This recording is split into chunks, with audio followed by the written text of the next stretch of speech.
and the civil rights movement and how they correlate. And the name of the program is called Jazz for Equality. We'll get started in just a couple minutes. I know we have about 250 people coming in, so we'll give them a couple, maybe another minute or so to join us. Um, but before they do, this program is basically a little bit of a history of jazz, and we'll talk about, like I said, the civil rights movement. We'll talk about the Harlem Renaissance as well, and a lot of other fun things. So everybody sit tight. We're going to get started in just about a minute. Thank you so much for joining us, and thank you for inviting me to be a part of your school for today. At some point, I hope that I get to actually come into your school and see you all. But for now, this is the way we're gonna rock out. But I think that you'll enjoy it. I hope you do. So just sit tight. We will start in just about a minute.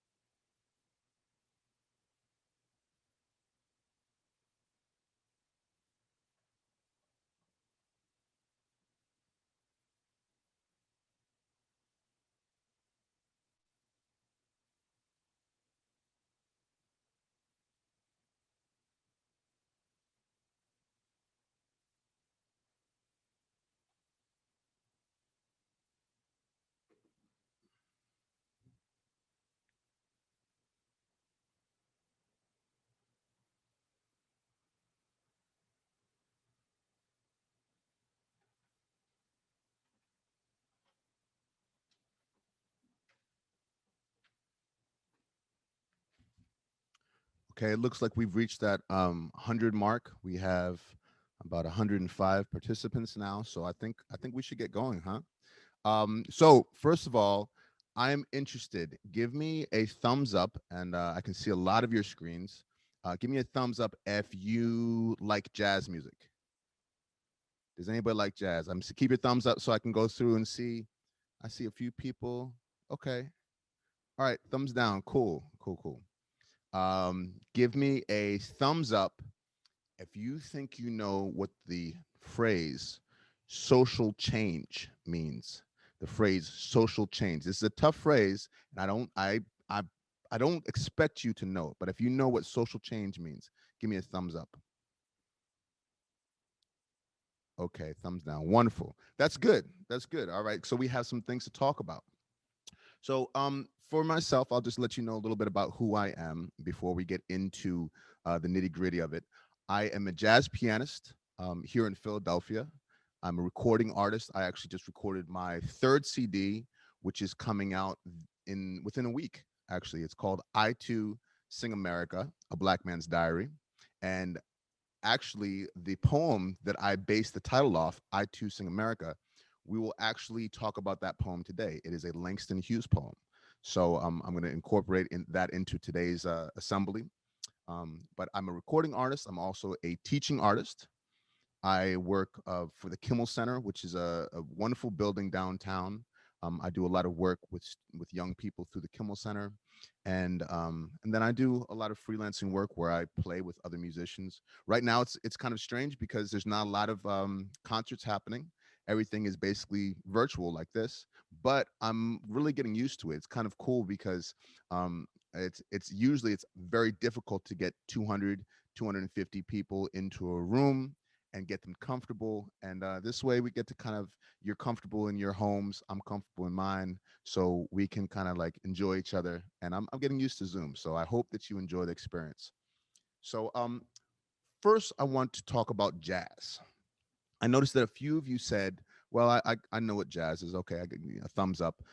Jazz is a funny thing because there's so many different types of jazz.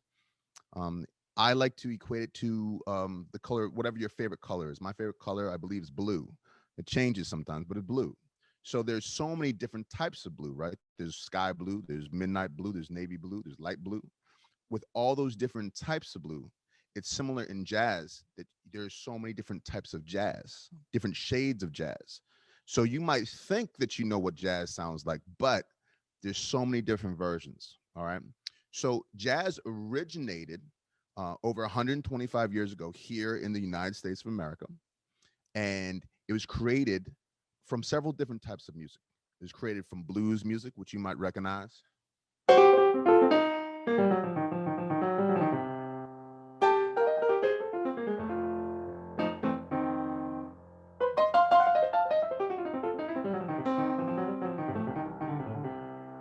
So that's blues music, right? Okay. And it also came from church music. So who here, raise your hand if you go to church. Keep your hands up. Keep your hands up. I want to scroll through. I see Darian goes to church. Angel, Evan goes to church. Darielle, Josue, Genesis. Okay. Nicholas, Orlando, a bunch of you go to church. All right, hands down. So in church, you might have heard some music being played that sounds a little like this.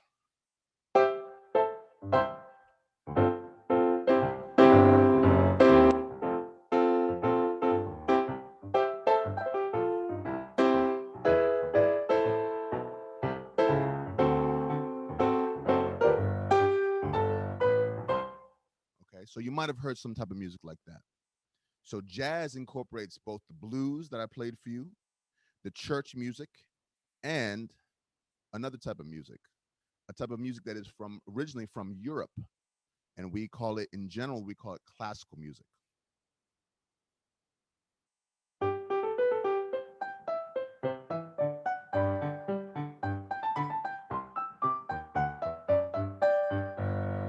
So when you combine those three different types of music, you get what we call today, we call it jazz. All right. Once again, classical, European classical music, blues music, which had been around for a while, and then gospel music, like church music. All right. So you combine those and you get the sound of jazz. It's like I do a lot of analogies, so please forgive my analogies. Anybody here like ever had soup or a gumbo or something like that? I'm sure you've had soup. So with soup, you got to put a lot of things in. You can't just put in one thing. You can't just put in carrots. I mean, I guess you could. It'd be carrot soup, but with a really good soup, you have carrots, you have celery, you have potatoes. So you have all these different things that create a great flavor. That's the same thing with jazz. So we have the blues, we have gospel, we have classical music, which is making this beautiful, delicious soup that we call jazz music. All right. And there are three very important aspects to jazz music that I want to discuss. And then I'm going to do a little bit of playing for you. So in jazz, we do a lot of what is called improvising. Now, I know that you're on mute. You can stay on mute, but I want you to repeat that word after me. Say improvisation. Wonderful. I see a lot of you saying it. I can also feel your energy. Wonderful. One more time. Improvisation. Okay. So improvisation is something that we all do. And actually, your teachers do it every day.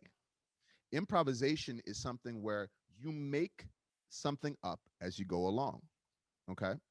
So it means that you don't have a script, you don't have specific instructions how to do it. You have to come up with it as you go. So for your teachers, when I said that they improvise, say you come to class tomorrow and the internet is down. You have to improvise. They have to figure out what to do without any internet for an hour.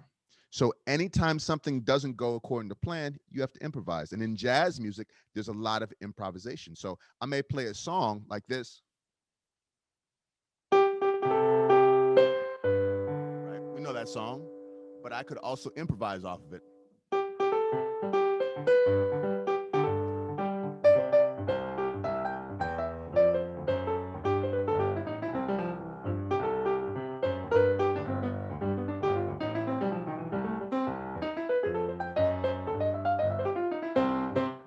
So I took a song that you know, Happy Birthday, which is just what came to mind, and I improvised off of it. Okay. So I made it up as I went along. And you could still kind of hear the song, right? But I did my own thing with it. All right. The next term that I want to discuss, this is a very important term. This is a little more difficult. Syncopation. Can you all say syncopation? I see some of you laughing. You're like, oh, I don't think what. One more time. Syncopation. Very good. Very good. So syncopation is actually a very kind of difficult thing to explain. The way that I like to explain it is like this. So when you're dancing to music, right? Or when you're clapping to music, you might clap like this. You might be like 1, 2, 3, 4. So those are the downbeats, right? Now I want you to join in with me. Everybody clap with me. 1, 2, 3, 4, 1. Don't go faster. All right, so stay right there and don't let what I do change what you're doing. So these are the downbeats. These are the 1, 2, 3, 4. And I'm going to play the in-between beats. Let's see if you can stick with the 1, 2, 3, 4.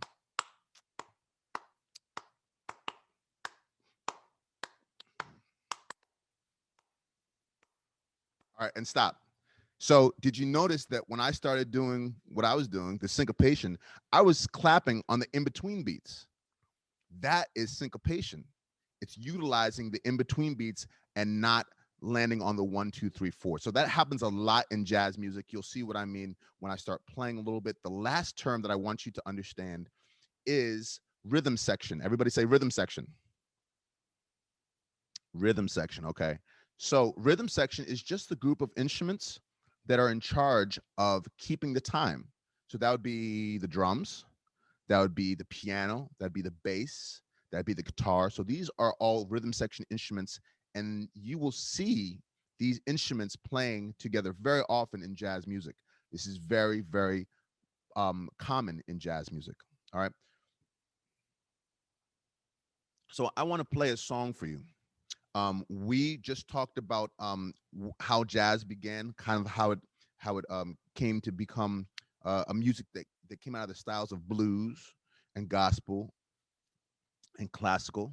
So the birthplace of jazz is a place called New Orleans. Everybody say New Orleans.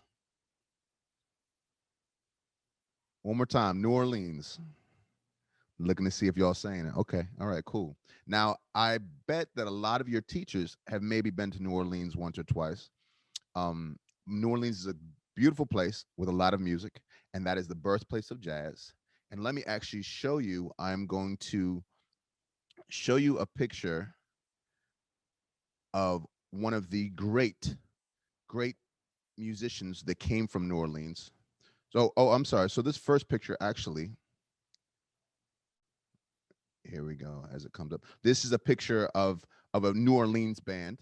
So it's a very, very, very old picture because it's over 120 years old, or maybe about 120 years old. And then, so we're talking about New Orleans. This gentleman is Mr. Louis Armstrong. Everybody say Louis Armstrong. Good, good, good. So he was a trumpet player and singer, and he made this song famous. I'm going to play and sing a song for you. If you recognize it and you want to sing along, please feel free. The song is called "Oh When the Saints Go Marching In," and this is a song, once again, that's from New Orleans, or New Orleans, as some people say. And this is a song that was made famous by Louis Armstrong.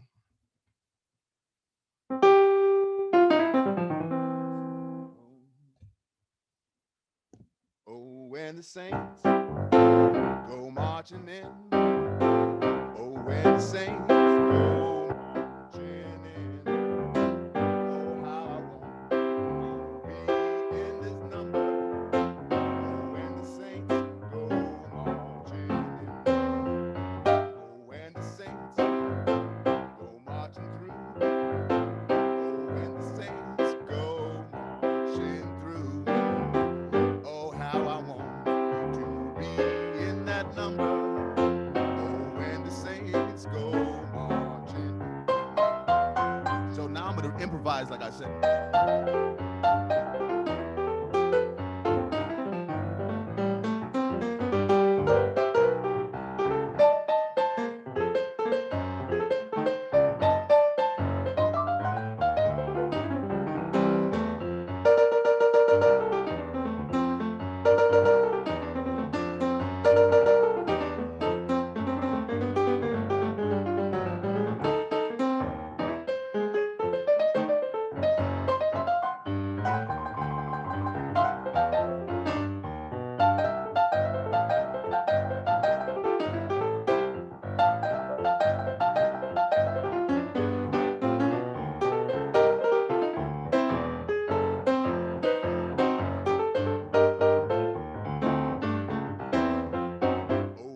saints go marching in. Oh, when the saints go marching in.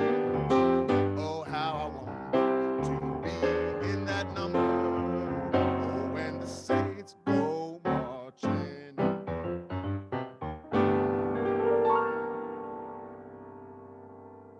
All right.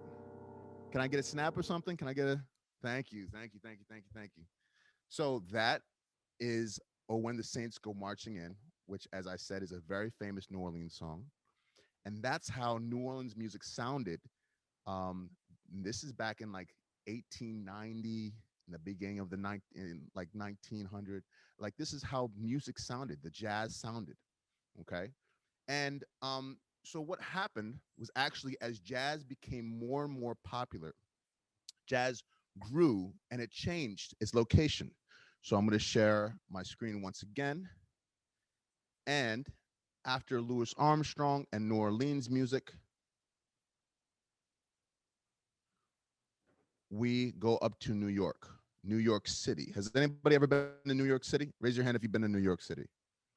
A few people. Okay, I see. All right, hands down. I see that several of you have been to New York City. It's not so far. It's about an hour and a half away. And this is a picture of New York City during what is called the Harlem Renaissance. Can everybody say Harlem Renaissance, please? Harlem Renaissance. Very good. I see y'all. I see y'all. So the Harlem Renaissance occurred in like the 1920s, 1930s. And basically what happened was that music, the jazz music from the South, from New Orleans, was coming up north. And in Harlem, Black folks specifically were taking any type of art forms like dance and music, song, poetry, and they were really celebrating it. You could go to clubs any night of the week and hear a poet or a jazz musician play.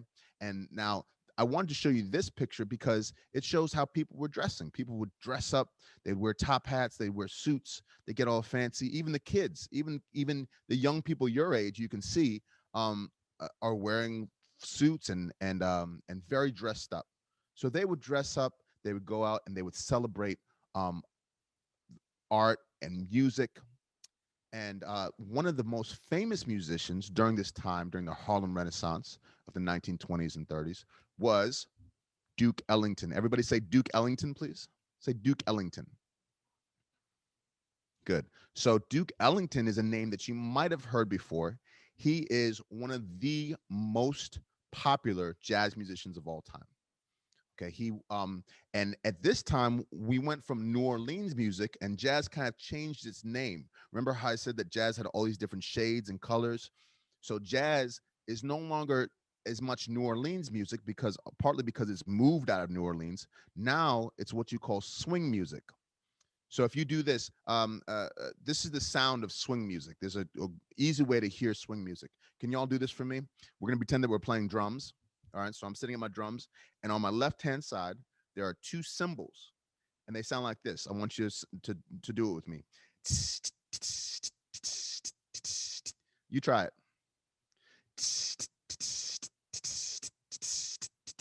Okay, I think I saw a couple of you try it. So that's the sound of swing music. All right. They also called it big band music because they had such large bands. Duke Ellington had a band that was 18 pieces or 20 pieces at times. So I want to play a Duke Ellington song for you.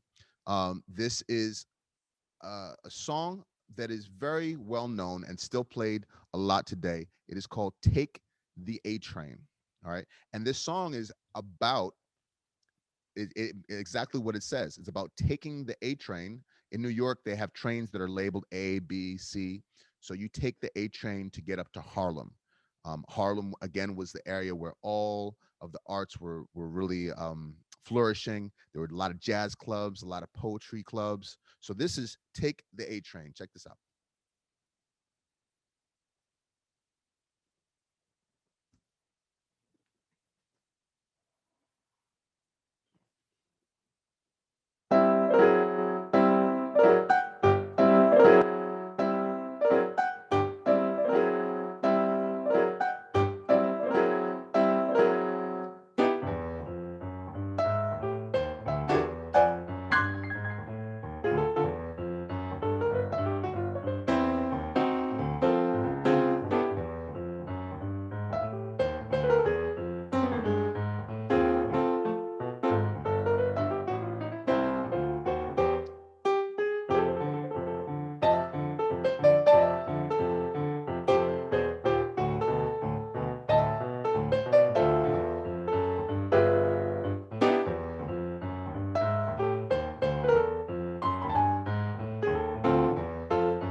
thank you. I see a couple of you snapping. Thank you, thank you, thank you. So that was "Take the A Train," which again is a very well-known song by. Does anybody remember the name of the artist? Duke Ellington. Duke Ellington. I want you to remember that name because if somebody says to you, "Hey, do you know anything about jazz?" You can say, "Well, I know Duke Ellington. I know Louis Armstrong." All right. So as I was mentioning, in Harlem, in New York during this time, there was not just music and dancing. There's also poetry. So I want to read a short poem for you. And again, this is the poem that I actually based the name of my upcoming record after because I love this poem so much. Now, I want you first, I should show you a picture of who I'm talking about. So back to my slideshow. I had a couple slides that I skipped. This one was a picture of a great vocalist named Billie Holiday, who you might have heard of, one of my favorites. And you see, during that time, this is all during the Harlem Renaissance, very glamorous. Everybody was dressed up really, really well. Everybody looked great. And this is one of the clubs that you would go to called the Cotton Club. Okay. And actually, I'll talk about this briefly because it leads into the poem. So the Cotton Club was a famous club that a lot of people played at. But here was the problem. Um, Even though slavery had ended, right, there was still something called segregation. So during this time, most of the musicians playing at the Cotton Club were black. However, because of segregation, they weren't even allowed to enter in the same entranceways as the white folks. And actually, black people weren't allowed to come to the club to hang out, really. Only on certain nights. On some nights, they wouldn't allow black folks in. All right. So this was a huge issue during this time. And that's why this next person that I wanted to talk about. Oh, I messed up my. Uh, there we go. Sorry, I got ahead. So this next person I want to talk about. This gentleman's name is Langston Hughes. Can everybody say Langston Hughes? Very good. I saw a bunch of you say it. Langston Hughes. So Langston Hughes was a poet that during this time was writing about jazz musicians. He was writing about what it was to be a black person living in America during that time. So, as I mentioned, segregation was very much an issue. Racial equality was very much an issue. All right. I had mentioned that term social change. So social change is basically anytime that there is something that we all see as normal, or something that is in place that is wrong, that needs to be it needs to be changed. It needs to be altered the way that we see something. So at this time, the issue really was black and white as far as equality. All right, that's why I call this program Jazz for Equality.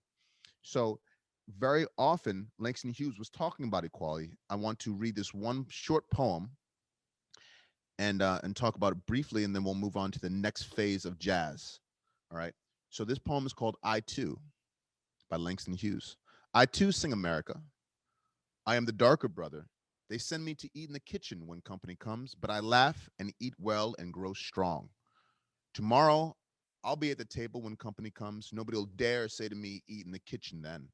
Besides, they'll see how beautiful I am and be ashamed. I too am America. So that poem um, is basically talking about how during this time there was the segregation that didn't allow black and white people to even sometimes eat together. All right. So this was the issue that he was very often talking about. That issue will come up again in a little bit.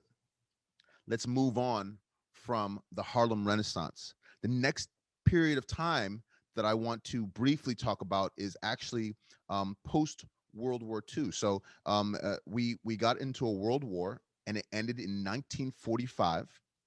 And you may have studied this a little bit. You may not have touched on this yet. And after the war ended, jazz changed once again from the swing music that we talked about to bebop. Bebop. Can y'all say bebop? Bebop is kind of fun to say. You find musicians like Charlie Parker and Dizzy Gillespie. So a lot of people say that bebop, if it were a color, is red because it's fiery. It's like really fast. Bebop, you'll hear.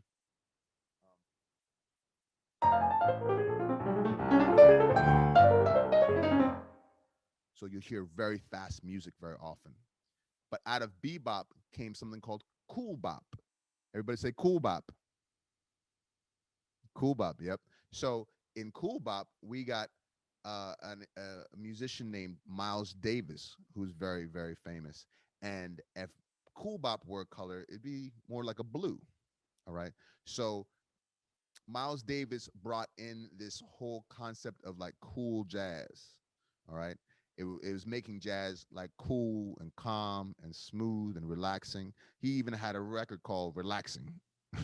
So it was very chill music. I'm going to play one song off of his album called Kind of Blue. He named it Kind of Blue, which again goes along with our theme of colors.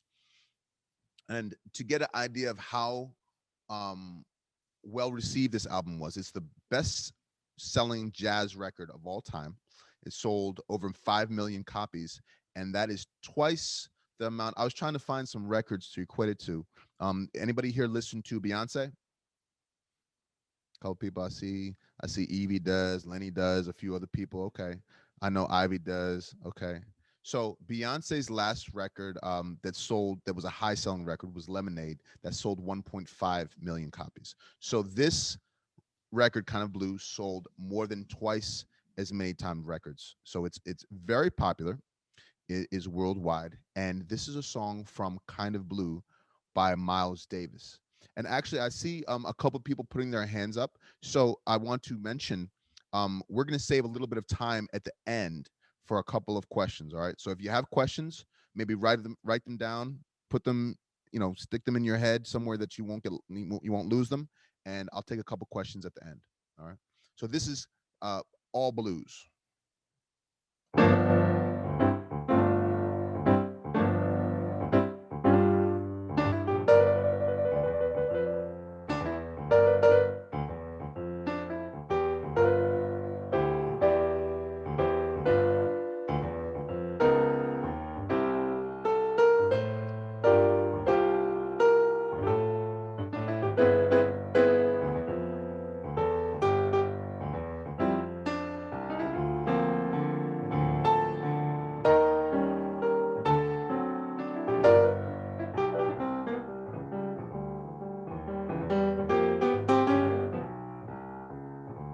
See how it's a lot chiller, a lot more relaxed than the bebop that I was just playing?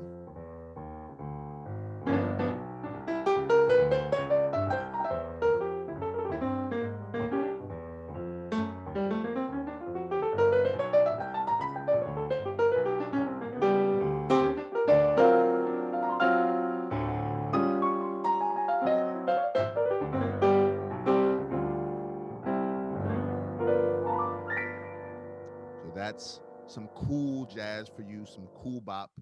That was all blues. All right. So I want to stick to time. So we have about 10, 15 minutes left before I want to start taking some questions. So let's move to the post World War II time. So again, post World War II, we're talking about the 1940s, 1945 specifically. And then after that, we move into um, uh, the civil rights movement, which is in the 50s and the 60s. Oh. So here's a picture that was taken during the civil rights movement. And does anybody know who that gentleman in the middle is? If you know who that gentleman in the middle is, I want you to do me a favor. I want you to type it into the chat. I know you all know how to use the chat, right? So type it into the chat, and let's see if some of you know. I'm going to look and see what people have typed. Or actually, maybe Ivy, do we have the chat? Is the chat available for students? It looks like the chat is not available. Okay, that's fine. That's fine. No problem. So, I bet you a lot of you knew who this was. Sorry, we didn't make the chat available just to keep everything kind of chill, but That is Dr. Martin Luther King Jr. And I know that a bunch of you knew that. Let me switch back to my picture of him. So Dr. Martin Luther King Jr. and we celebrated him. Excuse me, we just celebrated him recently, right? And this is a great picture of him marching in Selma, and next to him on the right hand side. So this is Dr. Martin Luther King Jr. And then right over here is John Lewis, who was a congressman who actually just passed away. Who was they were both activists. And as you know, I'm sure you've studied Martin Luther King Jr. a little bit. He was a reverend. He was a preacher. He was also a civil rights activist. He was also a family man. He was a husband and a father. But he dedicated much of his life to changing the views that America has, specifically America, on race relations and on racism. So during this time of the civil rights movement, we have Dr. Martin Luther King Jr., we have John Lewis, we have Malcolm X, we have a lot of different individuals that you may have heard about fighting for their rights, their right to vote, their right to eat at certain restaurants, their right to go to certain schools. All right. So equality, they're fighting for equality. I want to show another picture that may have gotten cut off. I think oh, here we go. This picture, now in this picture, you see, this is during the same time, the civil rights movement. You see what are called picket signs. Everybody say picket signs. Picket signs, right. So picket signs are signs that people would carry during marches saying things like, we demand equal rights now, we demand freedom, we demand decent housing now. So this is what a peaceful protest looked like during the 50s and 60s. Okay, so in America, we were fighting racism. And then also in jazz had its own way of fighting racism. So you had musicians like John Coltrane, Ornette Coleman. They were fighting with their music. They were creating something called free jazz. Everybody say free jazz. Free jazz. Yep. Yep. I see you. So free jazz didn't mean, well, it's free to go and see them play. No, that didn't mean that it's free music. It meant that the music was, first of all, very freeing in the way that there were less rules about what to play and how to play it. And it's also called free jazz because it was music and jazz that was fighting for their freedom. Okay. That's why I call this jazz for equality. So musicians during this time are fighting through their music. Sometimes the music had words, sometimes it didn't. So we run into, like I said, John Coltrane, who's one of the most, famous jazz musicians of all time. And we run into a free jazz. Another artist that I want to mention that was popular during this time is Nina Simone. She was an amazing vocalist. I know I have a picture. So this is John Coltrane in that picture. That's Ornette Coleman, very cool looking cat. And then here is Nina Simone. So we also had jazz that was not free jazz, but it was still in the vein of trying to fight for a cause or fight for freedom. Nina Simone was well known because she was very active as far as speaking about women's rights, about Black rights, about equality. And she had a song that I want to sing. And this song is very well known in the jazz community. It's called "I Wish I Knew How It Would Feel to Be Free." So you can even tell from just the title what the song is about.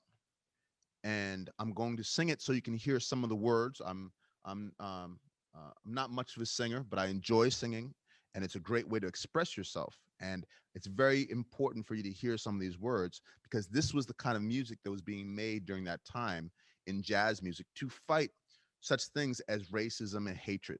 Okay.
So that is Wish I Knew.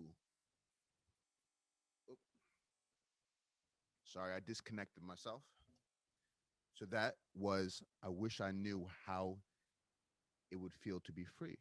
So it got to the point where musicians, especially jazz musicians, were talking about the issues in this country constantly and calling for social change. And if you remember, I mentioned social change is basically anytime there's an issue, there's an issue that we see that we need to change, an issue in the country. It could be race relations, it could be racism, it could be um, even climate control, climate change. It could be um, uh, it could have to do with sexuality of people. It could have to do with women's rights. There's so many different reasons why this country has tried to create social change. All right. So jazz has always been one of the ways that people express themselves to talk about these issues. So the very last thing I will say basically before we take a couple of questions, jazz today. So jazz today sounds like the jazz that we've been playing all day. We've been talking about New Orleans music. We've been talking about swing music from the Harlem Renaissance. We've been talking about bebop and cool bop from the 1940s.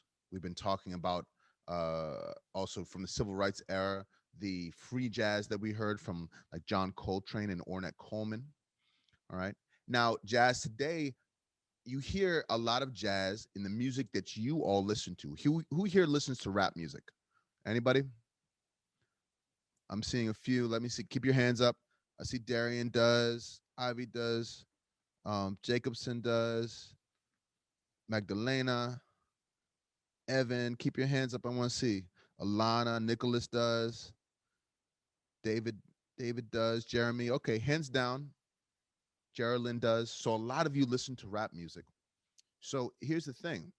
You'd be surprised, but there is a lot of jazz influence in rap music. So if you listen to Jay-Z or if you listen to Kendrick Lamar, um, specifically Juice World, who I know actually passed away recently, but they use a lot of jazz elements in their music.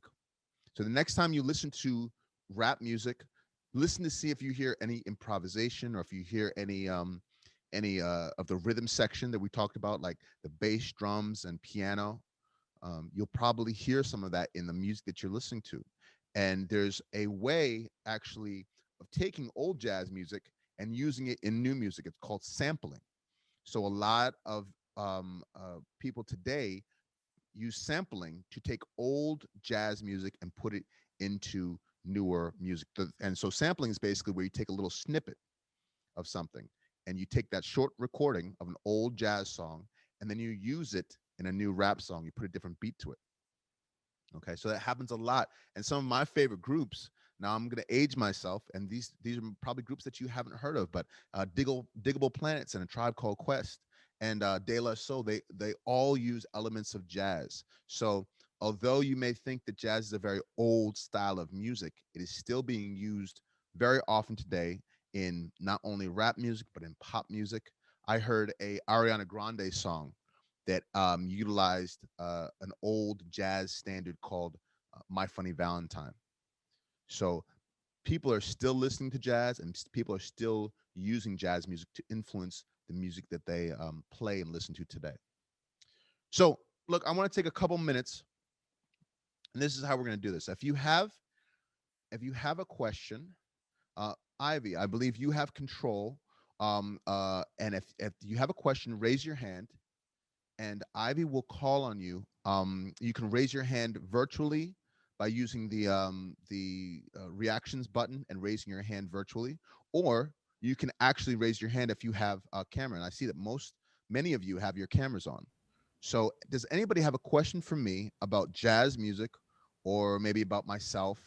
And if you find yourself unmuted, then that means that you are and Ivy actually, if you can call on the specific student, then we can get take some questions. So who has a question? And Ivy, I'll let you choose, please. Okay, who has a question for Mr. O'Reilly? Raise your hand and I will call on you. Let's see. How about Dalianese? Dalianese.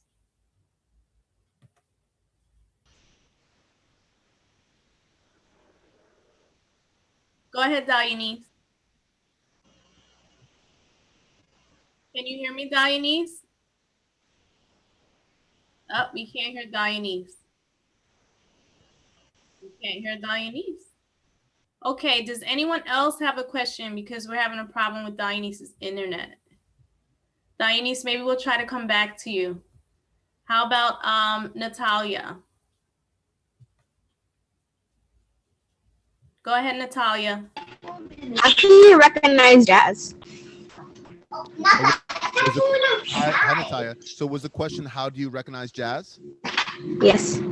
Great question, Natalia. Thank you for that question. That is a great question. So a few different ways that you recognize jazz are those three elements that I mentioned. So anytime you hear some type of improv, right, that's an element of jazz. Okay. If you hear somebody kind of going off and doing their thing, especially if it's an instrument like a trumpet player or a saxophonist, and they're taking a solo and the spotlight is on them, that's an element of jazz. Also, syncopation. That syncopation that I talked about is a very clear element of jazz. Okay. Also, when I mentioned the rhythm section, so if you have keys, bass, drums, guitar, you're gonna have certain elements of jazz music. Now it's hard to really say if you listen to a song how much of it is jazz or how much of it was influenced by jazz.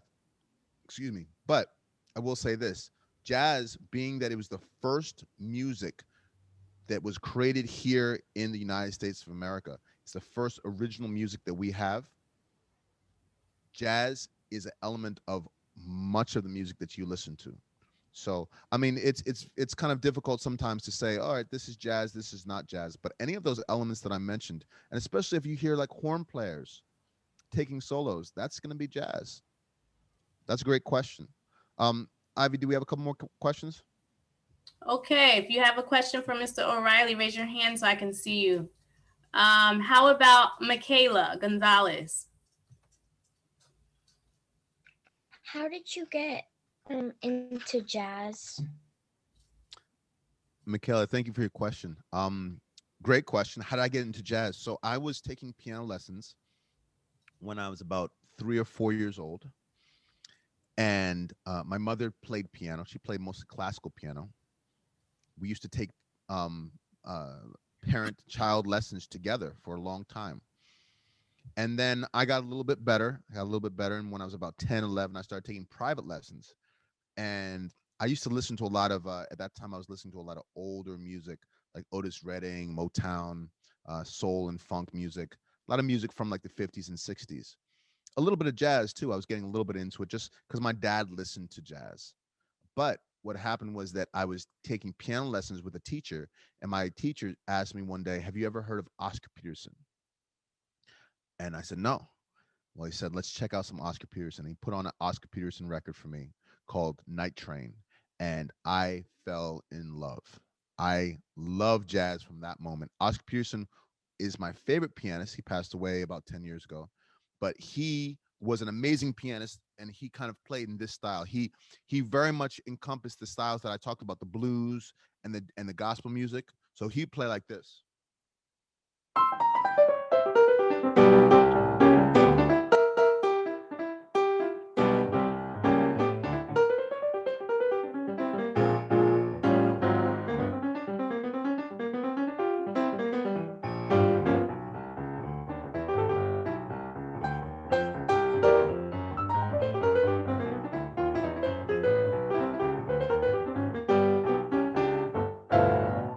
So he played like that, but a lot better.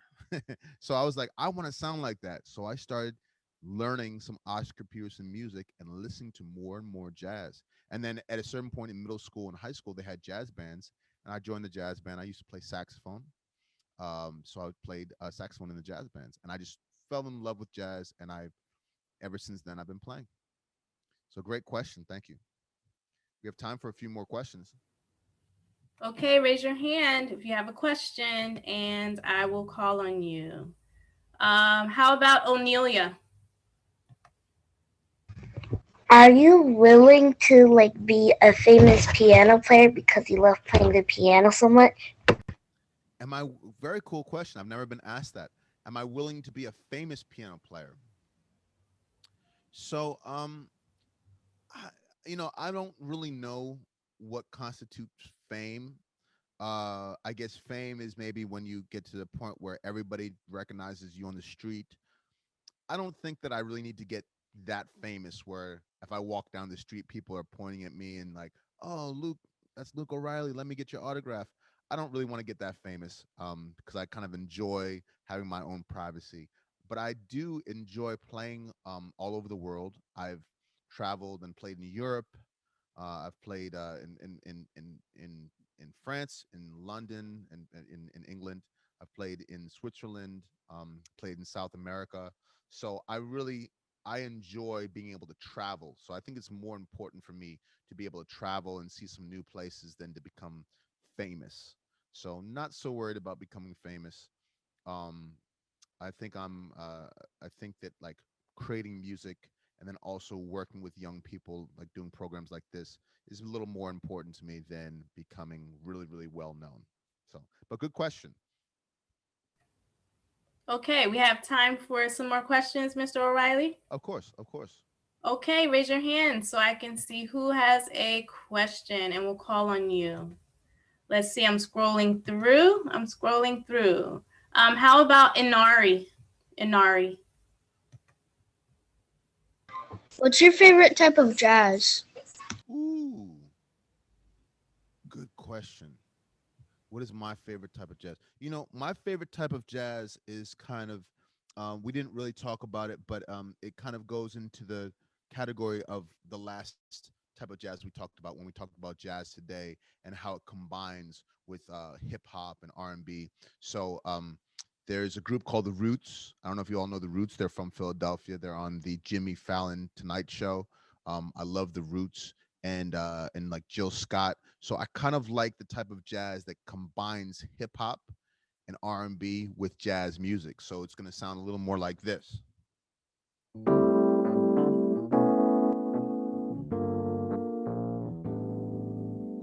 One second. I disconnected myself again. Let's try again.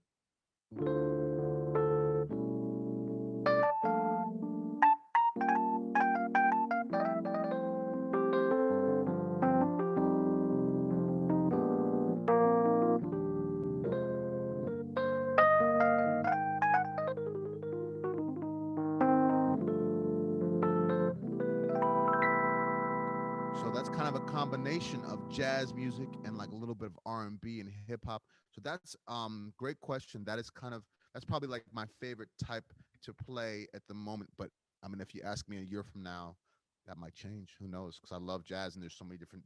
It's like I keep on equating it to colors. Sometimes you may wake up and your favorite color is red, and then you may wake up another day and you're like, well, I think today it's pink, which is similar to red, but it's not the same. So it changes a little bit. But very good question. Thank you.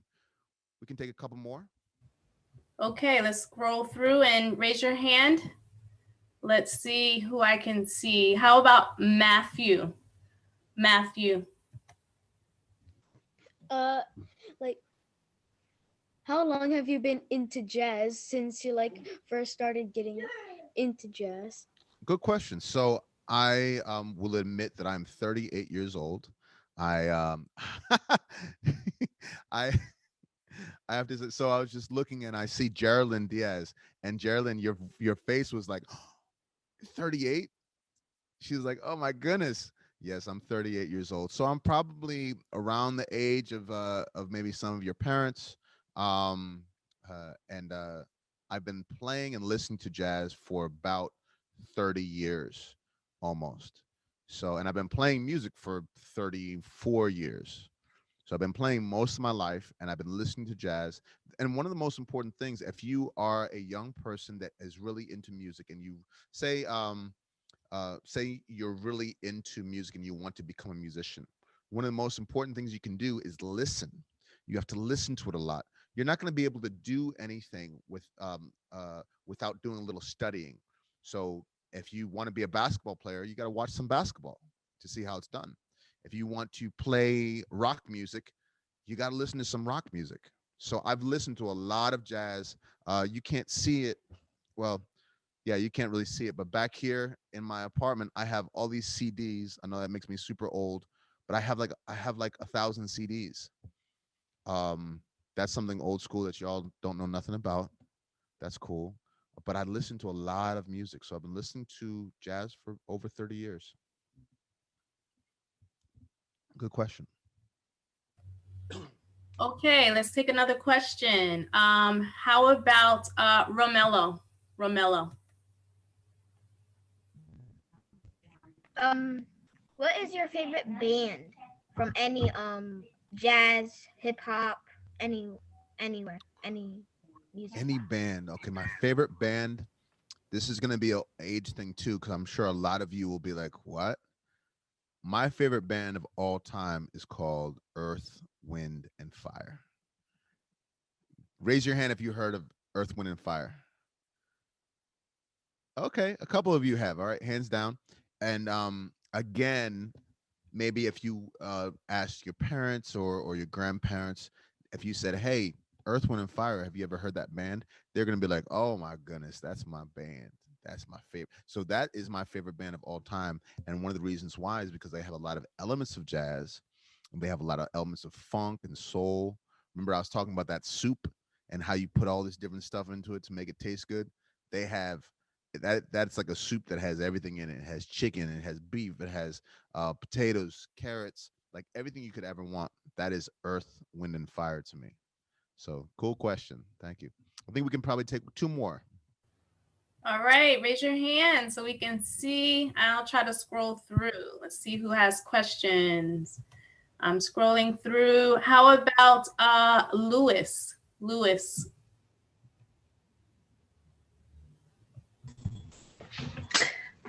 Hi, I'm Lewis's mom. So I have a question. Being that it's Black History Month and we're learning about Black culture and Black music, I wanted to ask if these children knew that jazz actually came from slavery and that slaves actually used music to um, improvise, in which, they sent messages to each other, and that it's important to know that music is not only for entertainment, but it's also a way of expression.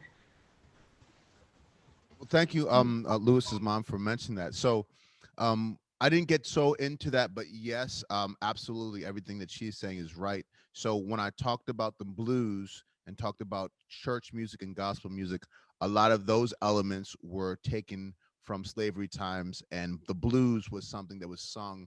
Singing the blues, basically, the blues is anytime you're singing about something that's wrong. I mean, sometimes you can sing about something that's right, but usually it's like you're singing about a pain, you're singing about something, an issue. So a lot of elements of blues and church music had to do with directly with times of slavery, and that's why we talked about the civil rights movement. That's why we talked about a little bit about segregation. So although slavery was over when jazz started, there were different elements of slavery that continued on that really helped shape jazz and shape a lot of music. So thank you, Lewis's mom.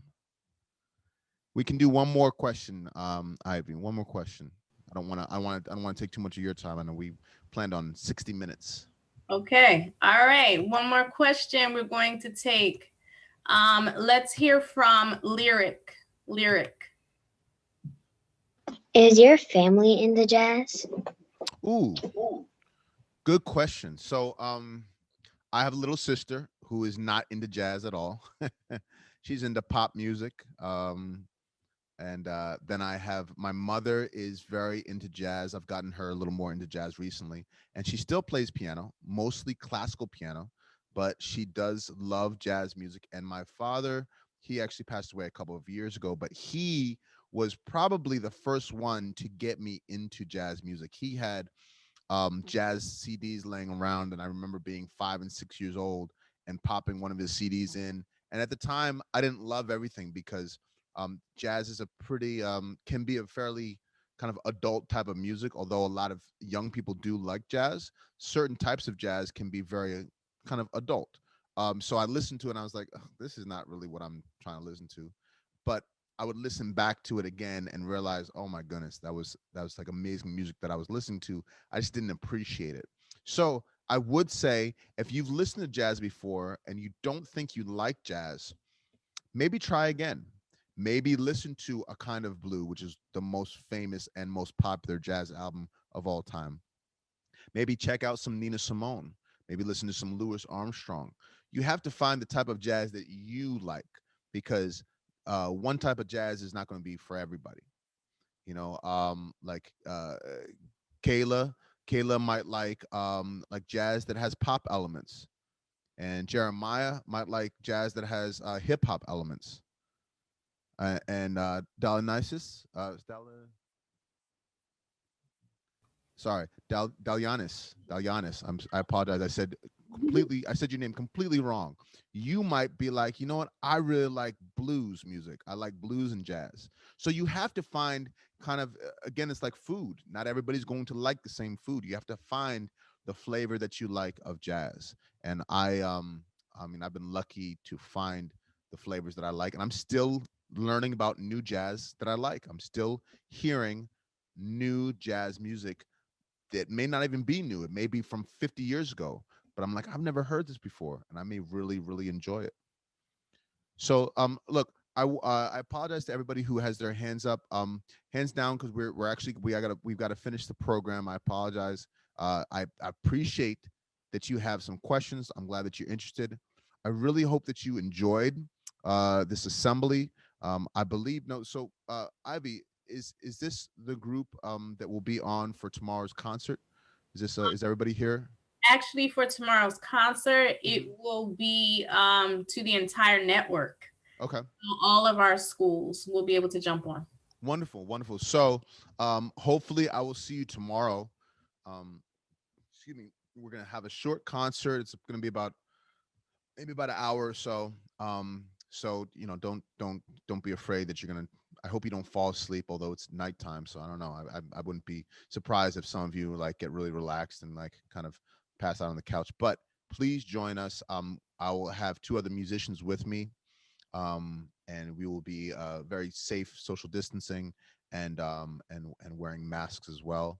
Um, and we're going to play some music for you. You're going to hear some of the music that you heard today. We may play maybe one or two of the songs that you heard today, but you'll be able to hear them with the drums. You'll be able to hear them with the bass, and you'll be able to hear them more in the form that you would hear them originally. Like New Orleans music had drums. The drums are really important. So you'll be able to hear that tomorrow. So I'm really looking forward to seeing you all again and performing a little more for you. I'll do probably a little less talking and more playing tomorrow night. All right. So, Ivy, do you have any last things to say to our group of students here?